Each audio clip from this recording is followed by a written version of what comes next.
Esta versão em áudio da lição da Escola Sabatina, produzida pela Casa Publicadora Brasileira, é para distribuição gratuita, sendo proibida sua comercialização.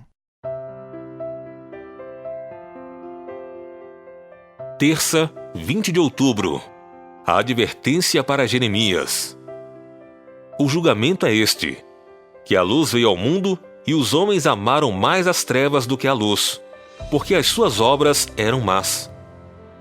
A triste história de Jeremias é que a oposição que ele enfrentou veio das próprias pessoas que, por meio dele, o Senhor estava tentando salvar. O Senhor desejava poupá-las do desastre que certamente viria. O problema, porém, é que, frequentemente, as pessoas não desejam ouvir as advertências de que precisam, porque vão contra seus desejos pecaminosos e corruptos. Ouça Jeremias 11, 18 a 23. O Senhor mo fez saber, e eu o soube, então me fizeste ver as suas maquinações. Eu era como um manso cordeiro, que é levado ao matadouro, porque eu não sabia que tramavam projetos contra mim, dizendo: destruamos a árvore com seu fruto, a ele cortemo-lo da terra dos viventes, e não haja mais memória do seu nome. Mas, ó Senhor dos exércitos, justo juiz, que provas o mais íntimo do coração, veja eu a tua vingança sobre eles, pois a ti revelei a minha causa. Portanto, assim diz o Senhor acerca dos homens de Anatote que procuram a tua morte e dizem: não profetizes em o nome do Senhor, para que não morras às nossas mãos. Sim, assim diz o Senhor dos exércitos: eis que eu os punirei, os jovens morrerão à espada, os seus filhos e as suas filhas morrerão de fome. E não haverá deles resto nenhum, porque farei vir o mal sobre os homens de Anatote no ano da sua punição. Pergunta 3.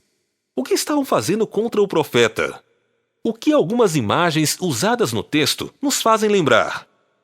Embora no antigo Israel aqueles que profetizassem falsamente em nome do Senhor pudessem enfrentar a morte, nesse caso não havia nenhuma indicação de que os homens de Anatote achavam que Jeremias estivesse falando falsamente. Em vez disso, parecia que eles simplesmente desejavam silenciá-lo. Não queriam ouvir o que ele tinha a dizer. Embora o texto não diga como planejavam matá-lo, alguns estudiosos acham que talvez estivessem pensando em envenená-lo. Como vimos, Anatote era também a cidade natal de Jeremias, e seus habitantes estavam rejeitando a mensagem comunicada por ele a ponto de se disporem a matá-lo. Porém, esse foi apenas o início de uma rejeição muito mais ampla por parte de todos em sua nação, exceto um remanescente. Tudo isso, inclusive a figura do manso cordeiro, que é levado ao matadouro, evoca o sacrifício de Jesus. Em certo sentido, Jeremias prefigurava Cristo, não como um tipo, isto é, não da mesma forma que os sacrifícios de animais, mas no sentido de que, como Jesus, ele enfrentou forte oposição justamente das pessoas que estava tentando ajudar. Essa situação na vida de Jeremias traz à mente o que Jesus passou no início de seu ministério. Qual foi a última vez que você ouviu algo que sabia ser o certo, mas não desejava ouvir? Qual foi sua reação inicial? Em casos como esse, por que precisamos aprender a tomar a cruz?